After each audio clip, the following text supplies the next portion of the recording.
بسم اللہ الرحمن الرحیم۔ یزید کے مرنے کے بعد اس کا بیٹا ابو لیلہ معاویہ بن یزید خلیفہ وقت بنا دیا گیا۔ وہ اس عہدے کو قبول کرنے پر راضی نہیں تھا۔ اس نے لوگوں سے کہا کہ میرے لیے خلافت سزاوار اور مناسب نہیں ہے۔ میں ضروری سمجھتا ہوں کہ اس معاملے میں تمہاری رہبری کروں اور بتاؤں کہ یہ منصب کس کے لیے زیبا ہے۔ سنو، امام زین العابدین موجود ہیں، ان میں سے کسی طرح کا کوئی عیب نہیں نکالا جا سکتا۔ وہ اس کے حقدار اور مستحق ہیں۔ تم لوگ ان سے ملو اور انہیں راضی کرو، اگرچہ میں جانتا ہوں کہ وہ اسے قبول نہ کریں گے۔ سن 64 ہجری میں یزید کے مرتے ہی معاویہ بن یزید کی بیعت شام میں عبداللہ ابن زبیر کی حجاز اور یمن میں ہو گئی اور عبید اللہ ابن زیاد عراق میں خلیفہ بن گیا۔ معاویہ ابن یزید حلیم و سلیم جوان صالح تھا اور اپنے خاندان کی خطاؤں سے اور برائیوں کو نفرت کی نظر سے دیکھتا تھا، اور علی اور اولاد علی کو مستحق خلافت سمجھتا تھا۔ جب 64 ہجری میں یزید مرا تو اس کا بیٹا معاویہ خلیفہ بنایا گیا۔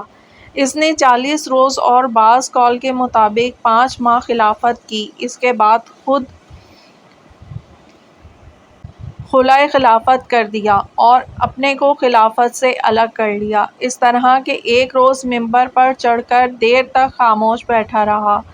پھر کہا، لوگو، مجھے تم لوگوں پر حکومت کرنے کی خواہش نہیں ہے، کیونکہ میں تم لوگوں کی جس بات گمراہی اور بے ایمانی کو ناپسند کرتا ہوں وہ معمولی درجے کی نہیں بلکہ بہت بڑی ہے، اور یہ بھی جانتا ہوں کہ تم لوگ بھی مجھے ناپسند کرتے ہو، اس لیے کہ میں تم لوگوں کی خلافت سے بڑے عذاب میں مبتلا اور گرفتار ہوں، اور تم لوگ بھی میری حکومت کے سبب سے گمراہی کے سخت مصیبت میں پڑے ہو۔ سن لو کہ میرے دادا معاویہ نے اس خلافت کے لیے اس بزرگ سے جنگ و جدل کی جو اس خلافت کے لیے اس سے کہیں زیادہ سزاوار و مستحق تھے، اور وہ حضرت اس خلافت کے لیے صرف معاویہ ہی نہیں بلکہ دوسرے لوگوں سے بھی افضل تھے۔ اس سبب سے حضرت کو حضرت رسول خدا صلی اللہ علیہ وآلہ وسلم سے قرابت حاصل تھی۔ حضرت کے فضائل بہت تھے۔ خدا کے یہاں حضرت کو سب سے زیادہ تقرب حاصل تھا۔ حضرت تمام صحابہ مہاجرین سے زیادہ عظیم القدر، سب سے زیادہ بہادر، سب سے زیادہ صاحب علم، سب سے اعلیٰ اور اشرف درجہ رکھنے والے اور سب سے پہلے حضرت رسول خدا کی محبت کا فخر حاصل کرنے والے تھے۔ علاوہ ان فضائل و مناقبت کے وہ جناب رسول خدا صلی اللہ علیہ وآلہ وسلم کے چچا زاد بھائی، حضرت کے داماد اور حضرت کے دینی بھائی تھے، جن سے حضرت نے کئی بار مواخات فرمائی۔ جناب حسنین جوانان اہل بہشت کے سردار اور اس امت میں سب سے افضل اور پروردہ رسول اور فاطمہ بتول کے 2 لال، یعنی پاک و پاکیزہ درخت رسالت کے پھول تھے۔ ان کے پدر بزرگوار حضرت علی علیہ السلام ہی تھے۔ ایسے بزرگ سے میرا دادا جس طرح سرکشی پر آمادہ ہوا، اس کو تو تم لوگ خوب جانتے ہو، اور میرے دادا کی وجہ سے تم لوگ جس گمراہی میں پڑے اس سے بھی تم لوگ بے خبر نہیں ہو، یہاں تک کہ میرے دادا کو اس کے ارادے میں کامیابی ہوئی اور اس کے دنیا کے سب کام بن گئے، مگر جب اس کی اجل پہنچ گئی اور موت کے پنجوں نے اس کو اپنے شکنجے میں کس لیا تو وہ اپنے اعمال میں اس طرح گرفتار ہو کر رہ گیا کہ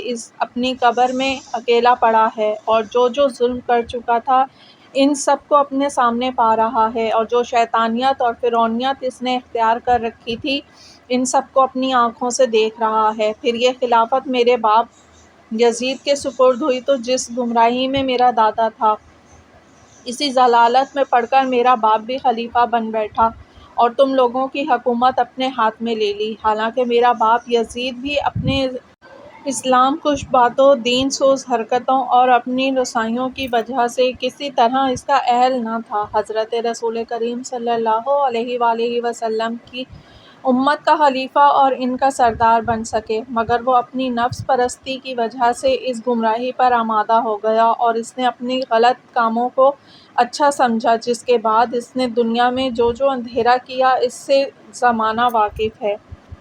کہ اللہ سے مقابلہ اور سرکشی کرنے تک پر آمادہ ہو گیا، اور حضرت رسول خدا صلی اللہ علیہ وآلہ وسلم سے اتنی بغاوت کی کہ حضرت کی اولاد کا خون بہانے پر کمر باندھ لی، مگر اس کی مدت کم رہی اور اس کا ظلم ختم ہو گیا۔ وہ اپنے اعمال کے مزے چکھ رہا ہے اور اپنے گڑھے قبر میں لپٹا ہوا اور اپنے گناہوں میں بلاؤں میں پھنسا ہوا پڑا ہے، البتہ اس کی سفاکیوں کے نتیجے جاری اور اس کے خون ریزیوں کی علامتیں باقی ہیں۔ اب وہ بھی وہاں پہنچ گیا جہاں کے لیے اپنے کرتوتوں کا ذخیرہ مہیا کیا تھا، اور اب اپنے کیے پر نادم ہو رہا ہے، مگر کب؟ جب کسی ندامت کا کوئی فائدہ نہیں، اور وہ اس عذاب میں پڑ گیا کہ ہم لوگ اس کی موت تو بھول گئے اور اس کی جدائی پر ہمیں افسوس نہیں ہوتا، بلکہ اس کا غم ہے کہ اب وہ کس آفت میں گرفتار ہے۔ کاش معلوم ہو جاتا کہ وہاں اس نے کیا عذر تراشا اور پھر اس سے کیا کہا گیا۔ کیا وہ اپنے گناہوں سے عذاب میں ڈال دیا گیا اور اپنے اعمال کی سزا بھگت رہا ہے؟ میرا گمان تو یہی ہے کہ ایسا ہی ہوگا۔ اس کے بعد گریہ اس کی گلگیر ہو گیا اور وہ دیر تک روتا رہا اور زور زور سے چیختا رہا، پھر بولا، اب میں اپنے ظالم خاندان بنی امیہ کا تیسرا خلیفہ بنایا گیا ہوں، حالانکہ جو لوگ مجھ پر میرے دادا اور باپ کے ظلموں کی وجہ سے غضبناک ہیں، ان کی تعداد ان لوگوں سے کہیں زیادہ ہے جو مجھ سے راضی ہیں۔ بھائیو، میں تم لوگوں کے گناہوں کے بار اٹھانے کی طاقت نہیں رکھتا، اور خدا وہ دن مجھے نہ دکھائے کہ میں تم لوگوں کی گمراہیوں اور برائیوں کے بار سے لدا ہوا اس کی درگاہ میں پہنچوں۔ اب تم لوگوں کو اپنی حکومت کے بارے میں اختیار ہے، اسے مجھ سے لے لو اور جسے پسند کرو اپنا بادشاہ بنا لو، کہ میں تم لوگوں کی گردنوں سے اپنی بیعت اٹھا لی۔ جس ممبر پر معاویہ ابن یزید خطبہ دے رہا تھا، اس کے نیچے مروان بن حکم بھی بیٹھا ہوا تھا۔ خطبہ ختم ہونے پر وہ بولا، کیا حضرت عمر کی سنت جاری کرنے کا ارادہ ہے کہ جس طرح انہوں نے اپنے بعد خلافت کو شورا کے حوالے کیا تھا، تم بھی اسے شورا کے سپرد کرتے ہو؟ اس پر معاویہ بولا، آپ میرے پاس سے تشریف لے جائیں، کیا آپ مجھے بھی میرے دین میں دھوکہ دینا چاہتے ہیں؟ خدا کی قسم، میں تم لوگوں کی خلافت کا کوئی مزہ نہیں پاتا، البتہ اس کی تلخیاں برابر چکھ رہا ہوں۔ جیسے لوگ عمر کے زمانے میں تھے، ویسے ہی لوگوں کو میرے پاس بھی لاؤ۔ علاوہ بریں جس تاریخ سے انہوں نے اس خلافت کو شورا کے سپرد کیا، اور جس بزرگ حضرت علی علیہ السلام کی عدالت میں کسی قسم کا شبہ کسی کو بھی ہو نہیں سکتا، اس کو اس سے ہٹا دیا، اس وقت سے بھی وہ بھی ایسا کرنے کی وجہ سے کیا ظالم نہیں سمجھے گئے؟ خدا کی قسم، اگر خلافت کوئی نفع کی چیز ہے تو میرے باپ نے اس سے نقصان اٹھایا اور گناہ ہی کا ذخیرہ مہیا کیا، اور اگر خلافت کوئی اور وبال کی چیز ہے تو میرے باپ کو اس سے جس قدر برائی حاصل ہوئی وہی کافی ہے۔ یہ کہہ کر معاویہ ممبر سے اترا، پھر اس کی ماں اور دوسرے رشتے دار اس کے پاس گئے تو دیکھا کہ وہ رو رہا ہے۔ اس کی ماں نے کہا، کاش تو پیدا ہوتے ہی مر جاتا اور اس دن کی نوبت نہ آتی۔ معاویہ نے کہا، خدا کی قسم، میں بھی یہی تمنا کرتا ہوں۔